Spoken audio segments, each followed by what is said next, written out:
नमस्कार स्वामी भक्तांनो, सर्वांना श्री स्वामी समर्थ. एक लिंबू सांगेल घरात काय खरं चाललंय ते. तुमच्या घरात नकारात्मक ऊर्जा आहे का की विज्ञान?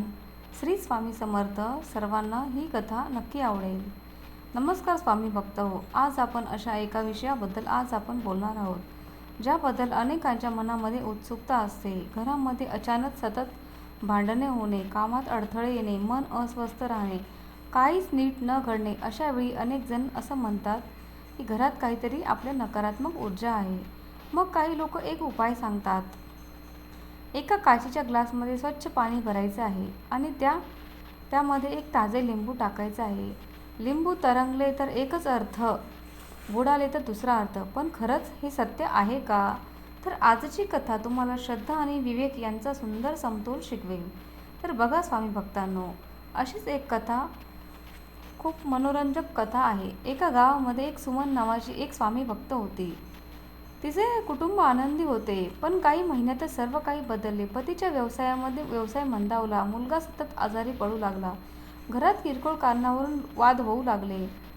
सुमनच्या मनामध्ये एक भीती निर्माण झाली. एके दिवशी शेजारीण म्हणाली, तुमच्या घरात नकारात्मक शक्ती वास करत आहे. आजच लिंबाचा प्रयोग करून बघ. सुमनने काही विचार न करता दुसऱ्या दिवशी सकाळी जाऊन एक काचेचा ग्लास घेतला, त्यात स्वच्छ पाणी भरले, एक ताजे लिंबू टाकले. लिंबू काही क्षण पाण्यावर तरंगले आणि नंतर हळूहळू खाली गेले. हे पाहून ती अधिकच घाबरली. म्हणजे तर आपल्या घरात काहीतरी वाईट आहे का? तर त्या दिवशी ती रडतच जवळच्या स्वामी मंदिरात गेली. तिथे एक वृद्ध स्वामी भक्त शांतपणे जप करत बसले होते. त्यांनी सुमनला विचारले, का बाळ एवढी घाबरलेली दिसते? काय झाले आहे? सुमनने सगळा प्रकार त्यांना सांगितला. ते हसले आणि म्हणाले, लिंबू तुला भीती शिकवत नाही, तुझे मन तुला भीती दाखवत आहे. सुमन गोंधळले. ते पुढे म्हणाले, लोकपरंपरेमध्ये असे अनेक उपाय सांगितले जातात. काही लोक त्यांना श्रद्धेचा भाग मानतात, पण प्रत्येक गोष्ट अंतिम सत्य असतेच असं नाही. तर बघा स्वामी भक्तांनो, स्वामी समर्थांनी कधी सांगितले का की लिंबू बुडाले म्हणून घाबरा? नाही. त्यांनी काय सांगितले? तुम्ही नामस्मरण करा, चांगले कर्म करा, धैर्य ठेवा. सुमन शांत झाली आणि म्हणाली, तर मित्रांनो बघा, आता या लिंबाच्या प्रयोगामागचे विज्ञानही तुम्ही समजून घेऊ शकता. लिंबू तरंगेल की नाही बुडेल हे त्याच्या घनतेवरती असतं, त्याच्या सालीतील हवेच्या प्रमाणावर असतं, पाण्याच्या तापमानावर असतं आणि लिंबाच्या ताजेपणावरती अवलंबून असतं. म्हणजे फक्त लिंबू बुडाले किंवा तरंगले म्हणून घरात नकारात्मक ऊर्जा आहे किंवा नाही असा निष्कर्ष काढणे हे योग्य नाही. विज्ञान आणि श्रद्धा एकमेकाचे शत्रू आहेत. दोन्हींचा योग्य समतोल महत्त्व आहे. त्या वृद्ध स्वामी भक्तांनी सुमनला आणखी एक गोष्ट सांगितली. जर तुला तुझ्या घरामध्ये नकारात्मक वातावरण हवे असेल तर रोज सकाळी तुला सकारात्मक वातावरण हवं असेल रोज तुझ्या घरामध्ये, तर सकाळी घर स्वच्छ ठेव, देवाजवळ दिवा लाव, काही मिनिटे स्वामींचे नामस्मरण कर, घरच्यांशी प्रेमाने बोल, राग कमी कर, गरजू व्यक्तीला मदत कर. हे उपाय कोणत्याही लिंबापेक्षा जास्त प्रभावी आहे. काही दिवसांनी सुमनमध्ये स्वतः बदल केला. ती रोज म्हणू लागली, श्री स्वामी समर्थ, श्री स्वामी समर्थ. तिचा राग कमी होऊ लागला. घरात हसमुख वातावरण निर्माण झाले. सर्वांनी एकत्र जेवायला बसायला सुरुवात केली.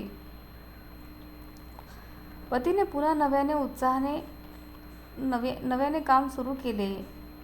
मुलाची तब्येतही सुधारू लागली. सुमनला खरा बदल लिंबूमुळे झाला नव्हता, तर तो बदल तिच्या विचारांमुळे, श्रद्धेमुळे आणि सकारात्मक कृतीमुळे झाला होता.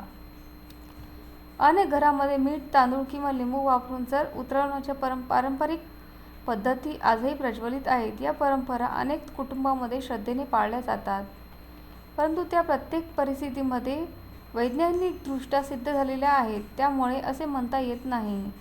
त्यामुळे अशा गोष्टीकडे भीतीने नव्हे तर विवेकाने पाहणे आवश्यक आहे.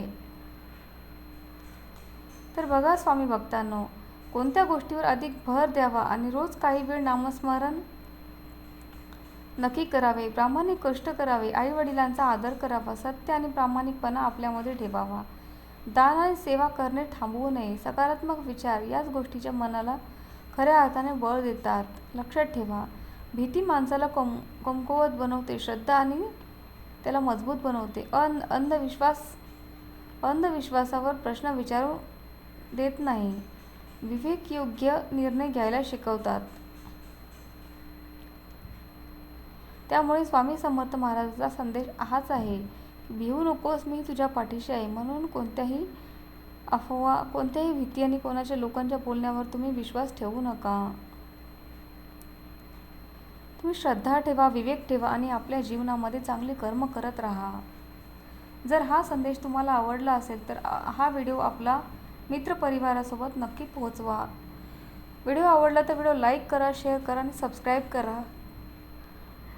श्री स्वामी समर्थ. जय जय स्वामी समर्थ. तुमच्या जीवनात श्रद्धा, शांती आणि सकारात्मकता नेहमी राहो, सदैव राहो ही स्वामीचरणी प्रार्थना. धन्यवाद. श्री स्वामी समर्थ.